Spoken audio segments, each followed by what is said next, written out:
నమస్తే. Welcome to వి3 news. లక్ష్యం సమాజహితం. ఇక వార్తల్లోకి వెళ్లే ముందు ముఖ్యాంశాలు. రాష్ట్ర వ్యాప్తంగా ప్రభుత్వ పాఠశాలలు సోమవారం ఘనంగా పునఃప్రారంభమైనప్పటికీ సిరిసిల్ల జిల్లాలో మాత్రం అమావాస్య ప్రభావం స్పష్టంగా కనిపించింది. కొత్త విద్యా సంవత్సరం తొలి రోజున విద్యార్థుల హాజరు ఆశించిన స్థాయిలో లేకపోవడంతో పలు పాఠశాలలు బోసిపోయినట్లుగా దర్శనమిచ్చాయి. జిల్లాలోని అనేక ప్రభుత్వ పాఠశాలల్లో విద్యార్థుల కంటే ఉపాధ్యాయులే ఎక్కువగా కనిపించారు. తరగతి గదులు ఖాళీగా ఉండగా విద్యార్థుల రాక కోసం ఉపాధ్యాయులు ఎదురు చూసిన పరిస్థితి నెలకొంది. విద్యా సంవత్సరం ప్రారంభ వేడుకలు, స్వాగత కార్యక్రమాలు నిర్వహించినప్పటికీ విద్యార్థుల హాజరు శాతం నిరాశపరిచింది. ముఖ్యంగా జిల్లా కేంద్రంలోని గీతానగర్ ప్రభుత్వ బాలికల ఉన్నత పాఠశాలలో అమావాస్య ప్రభావం మరింత స్పష్టంగా కనిపించింది. 10వ తరగతిలో నమోదైన విద్యార్థినిల్లో కేవలం ఒక్క విద్యార్థిని మాత్రమే హాజరు కావడం అందరినీ ఆశ్చర్యానికి గురి చేసింది.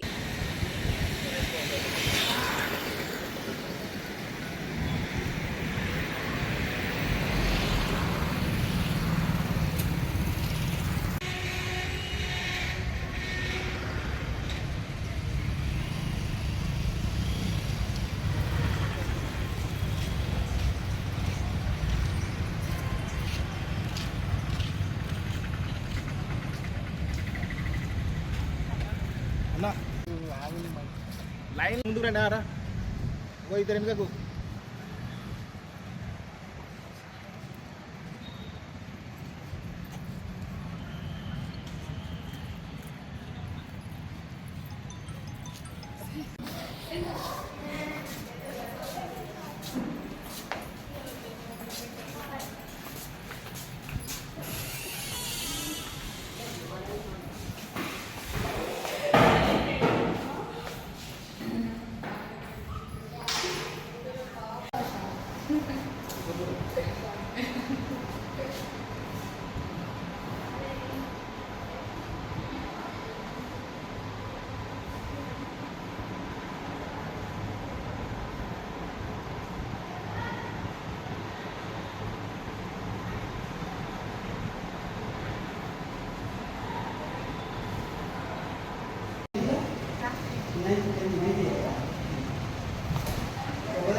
సిరిసిల్ల పట్టణంలో చాలా చరిత్ర గల పాఠశాల కృష్ణరామయ్య జిల్లా పరిషత్ ఉన్నత పాఠశాల శివనగర్ పాఠశాలలో మరి ఈరోజు పాఠశాల పునఃప్రారంభం కావడం జరిగింది.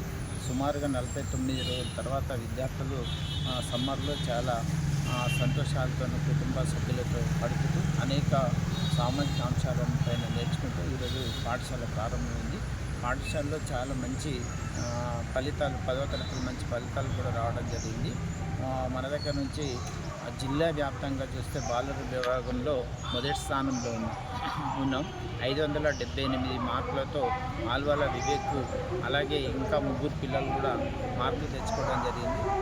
మా స్టాఫ్ కూడా ఈ రిజల్ట్ సాధించడం చాలా కృషి చేయడం జరిగింది. విద్యార్థులు కానీ శ్రేయోభిలాషులు మరి పేరెంట్ మీరందరూ సహకరించడం ప్రత్యేక ధన్యవాదాలు తెలియజేస్తున్నాను.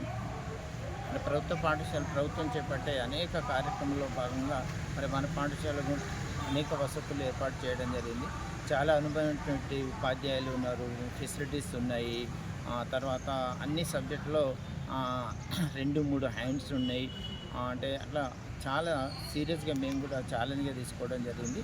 కార్పొరేట్ స్థాయిలో విద్యను అందించడానికై మా ఉపాధ్యాయులు మేమందరం కూడా కృషి చేస్తూ ఉన్నాము. ప్రభుత్వం అనేక పథకాలు ప్రవేశపెట్టడం ద్వారా కూడా విద్యార్థులకు చాలా ఉపయోగకరంగా ఉంటుంది. ఫ్రీ నోట్బుక్స్ ఇస్తూ ఉన్నది, అలాగే టెక్స్ట్ బుక్స్ కూడా ఇవ్వడం జరిగింది. ఈ మధ్య కాలంలో కొత్త యూనిఫామ్ కూడా ఇవ్వబోతుంది. ఇంకొకటి విద్యార్థుల కిట్ అన్ని 11 రకాల ఐటమ్స్ కూడా ప్రభుత్వం ఇచ్చే ఆలోచనలో ఉంది. అలాగే ఈ పాఠశాలను భవిష్యత్తులో కూడా తెలంగాణ పబ్లిక్ స్కూల్గా కూడా దీనికి మార్చే అవకాశం ఉంటుంది కనుక అన్ని హంగులతో ఒక కార్పొరేట్ స్థాయి హంగులతో దీన్ని నిర్మించబోతూ ఉన్నారు కనుక మరి గౌరవ తల్లిదండ్రులు అలాగే ప్రతినిధులు అందరూ కూడా ప్రభుత్వ పాఠశాలను బలోపేతం చేయడానికి అందరూ కూడా కృషి చేయవలసిందిగా మీ వంతు సహాయ సహకారాలు అందించవలసిందిగా కోరుతూ ఉన్నాము. అనవసరమైనటువంటి డబ్బులు వేస్ట్ చేసుకోకుండా అదే విద్యను మేము అందించడానికి శాయశక్తులకు కృషి చేస్తూ ఉన్నాము. మేము బాధ్యత తీసుకుంటాం. మీరు మీ పిల్లలు మా పాఠశాలలో చేసినట్లయితే తప్పకుండా విద్య అందించడంలో మేము ముందుంటామని ఈ సందర్భంగా కోరుకుంటూ మీ అందరికీ ప్రత్యేక వందనాలు. పేరు మనన్య, నేను 10వ తరగతి చదువుతున్నాను. Girls school Sircilla Geetanagar.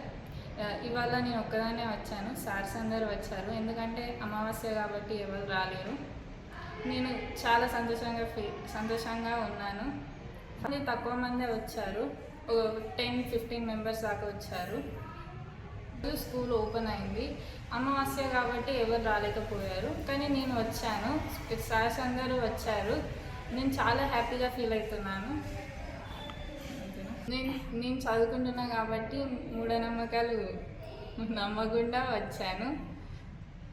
రాష్ట్ర ఉప ముఖ్యమంత్రి బట్టి విక్రమార్క జన్మదినోత్సవాన్ని పురస్కరించుకొని కాంగ్రెస్ పార్టీ అధికార ప్రతినిధి ఓయూజేఏసీ నేత లోకేష్ కుమార్ యాదవ్ 70 కేజీల కేకును తయారు చేయించారు.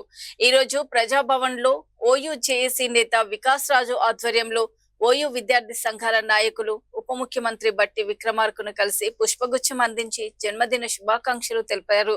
ఆ తర్వాత బట్టి విక్రమార్కతో కేక్ కట్ చేయించారు.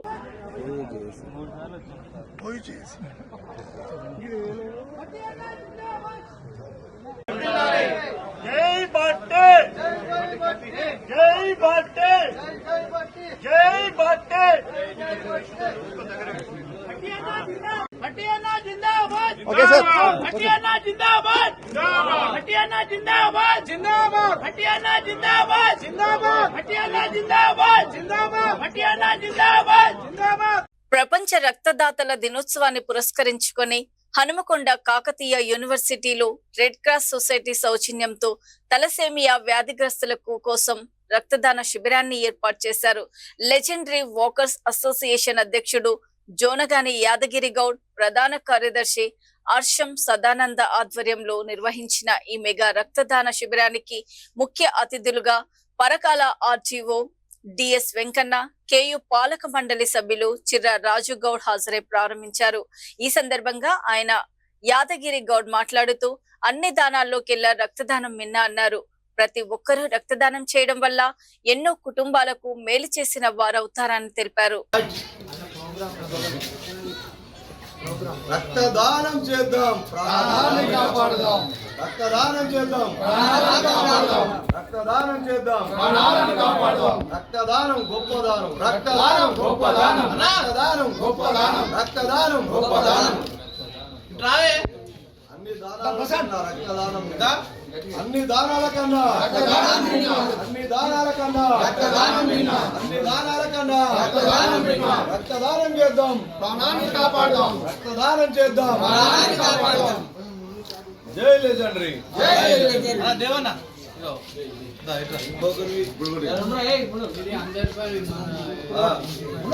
రక్తదానం చేద్దాం, రక్తదానం చేద్దాం,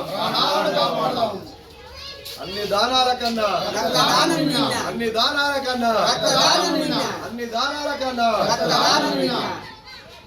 జై లెజెండరీ, జై లెజెండరీ.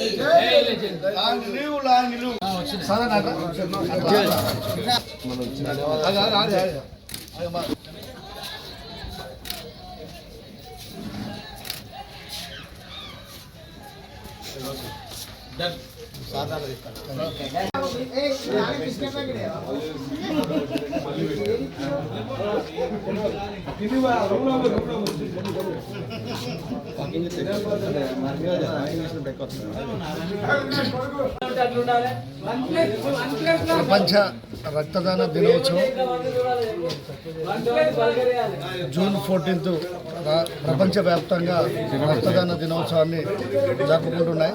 అందులో భాగంగా ఈరోజు కాకతీయ యూనివర్సిటీలో లెజెండరీ వాకర్ అసోసియేషన్ ఆధ్వర్యంలో మెగా రక్తదాన శిబిరాన్ని ఈరోజు మా జనరల్ సెక్రటరీ మా సదానందం గారు, మా ఆర్గనైజింగ్ సెక్రటరీ ప్రస్తుతం అనిల్ గారు, మా పాలక మండలి కాకతీయ యూనివర్సిటీ పాలక మండలి సభ్యులు శ్రీరాజు గారు, మరి మా టీం అంతా కలిసి ఈ కార్యక్రమాన్ని ఏర్పాటు చేయడం చాలా అభినందనీయం.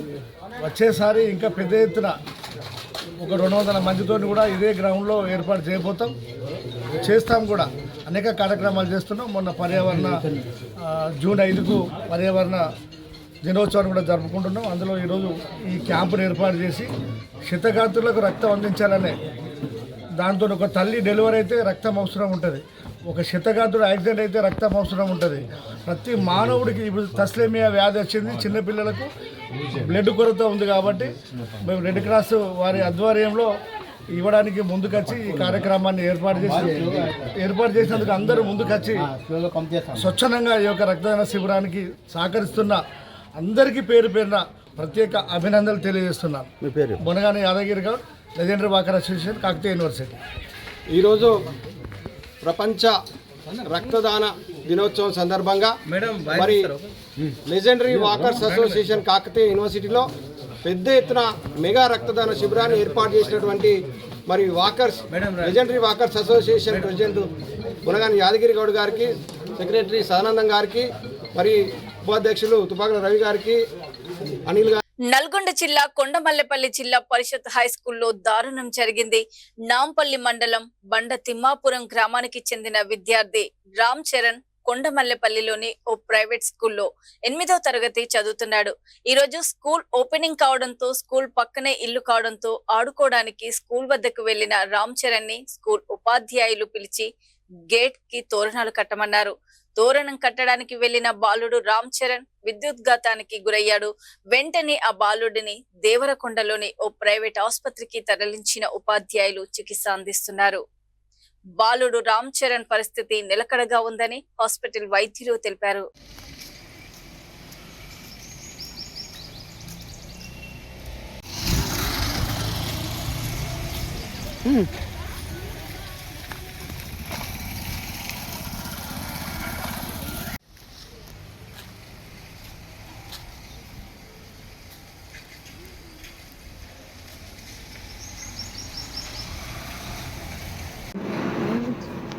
పైనుంచి కింద పడ్డాడు. గేట్ మించి పైకి ఎక్కించిన వాడిని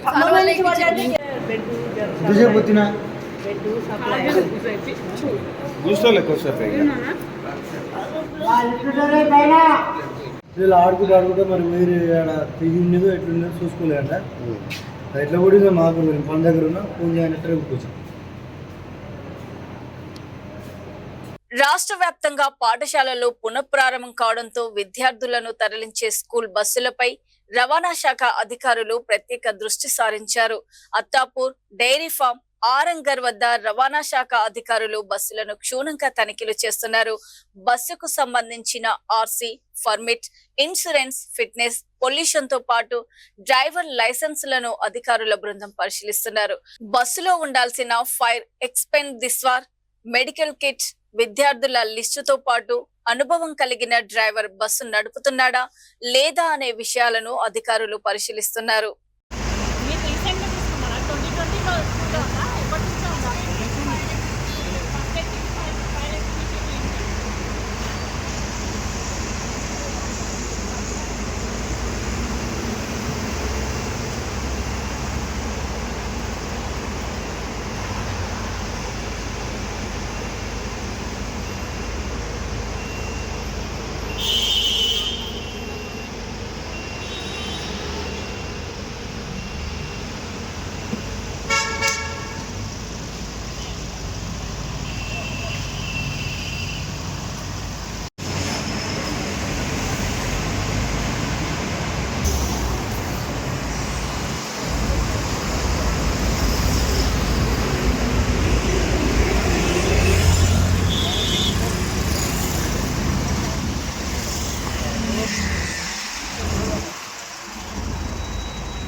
भैया आप थोड़ा इधर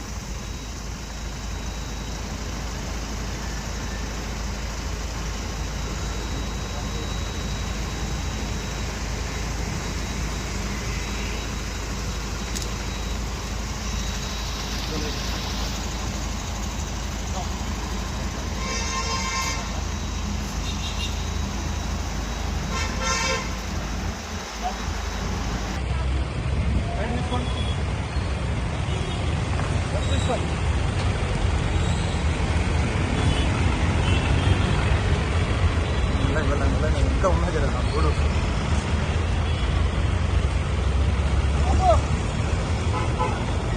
నల్గొండ జిల్లా చింతపల్లి మండలం రోటిగడ్డ తండాలో దారుణం చోటు చేసుకుంది. భూమి వివాదాలతో పెద్ద మనిషిగా వ్యవహరించిన నైనావత్ రవీందర్ దారుణ హత్యకు గురయ్యారు. రోటిగడ్డ తండాకు చెందిన నైనావత్ రవీందర్ చౌలతాండ వద్దకు చెందిన ఇరు కుటుంబాల మధ్య భూ తగాదాలో పెద్ద మనిషిగా వెళ్లిన వ్యక్తిని దారుణంగా కొట్టి చంపడంతో గ్రామంలో తీవ్ర ఉద్రిక్తత చోటు చేసుకుంది. మృతదేహాన్ని కుటుంబ సభ్యులు, బంధువులు చౌలతాండలోని దాడి చేసిన వ్యక్తుల ఇంటి ముందు ఉంచి ధర్నాకు దిగారు.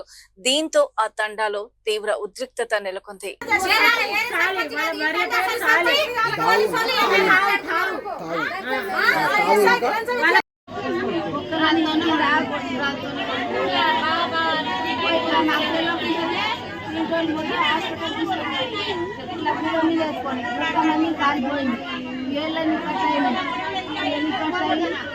హాస్పిటల్లో తీసుకుపోయి నాకు ఫోన్ చేసింది.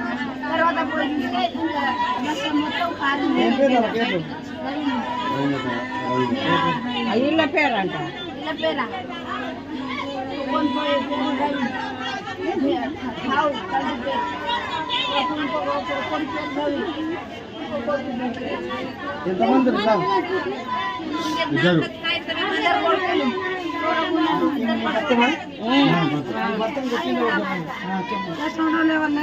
ఇద్దరు సోర కొడుకులు, ఒక ఆయన పేరు ఆయన పేరు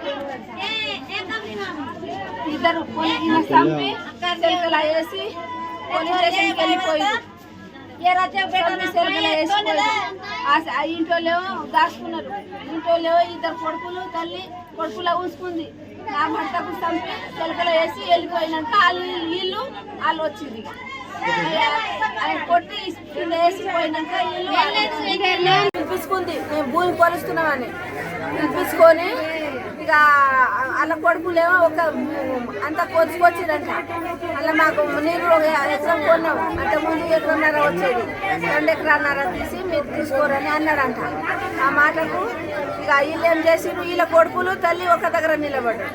వాళ్ళ కొడుకు, తండ్రి, తల్లి ముగ్గురు ఒక్క దగ్గర నిలబడ్డారు.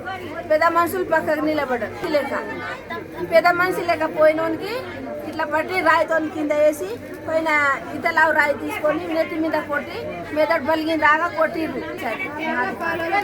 పాలోళ్ళ పంచాయతీ అలా పంచాయతీ పెద్ద మనిషి లేక ఈయన పిలిపించి అదే పంచాయతీ.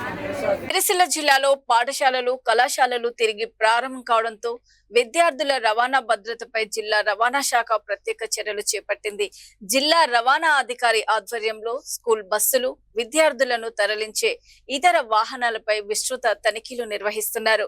పిల్లల భద్రతకు ముఖ్యమంత్రి అత్యంత ప్రాధాన్యత ఇస్తున్న నేపథ్యంలో ప్రతి స్కూల్ బస్సు తప్పనిసరిగా ఫిట్నెస్ సర్టిఫికేట్, బీమా, పర్మిట్ తదితర అవసరమైన ధృవపత్రాలను కలిగి ఉండాలని అధికారులు స్పష్టం చేశారు. అలాగే బస్సులో అగ్నిమాపక పరికరాలు, first aid box, emergency exit వంటి భద్రతా సదుపాయాలు తప్పనిసరిగా ఉండాలని సూచించారు.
కొత్తగా స్కూళ్ళు కాలేజీలు మరి పునఃప్రారంభం అవుతున్నాయి కాబట్టి మరి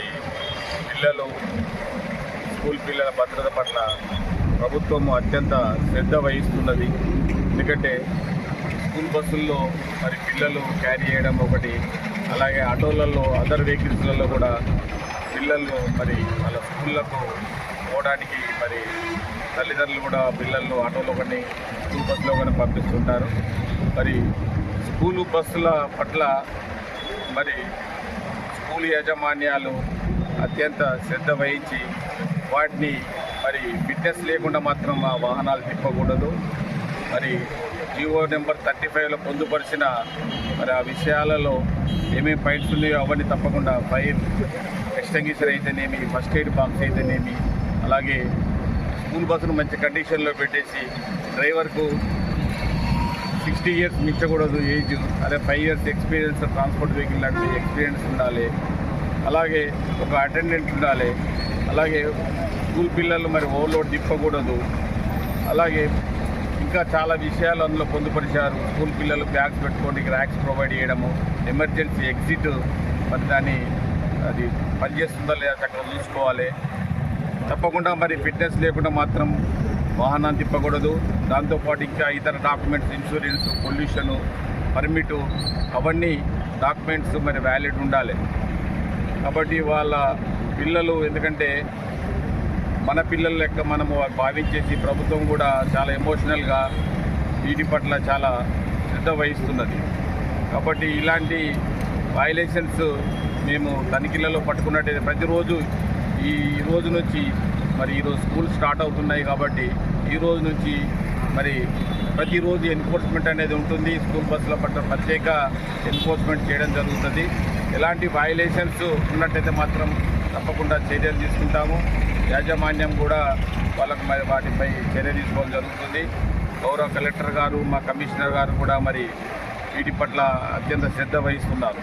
కాబట్టి స్కూల్ యాజమాన్యానికి సూచించేది ఏంటంటే తప్పకుండా వాహనం ఫిట్నెస్ చేసుకోవాలి, ఎప్పటికప్పుడు వాహనాన్ని కండిషన్లో పెట్టుకోవాలి, పిల్లల్లో ఓవర్లోడ్ తిప్పకూడదని వారు సూచించడం అయింది. చూస్తూనే ఉండండి V3 న్యూస్, లక్ష్యం సమాజహితం. నమస్తే.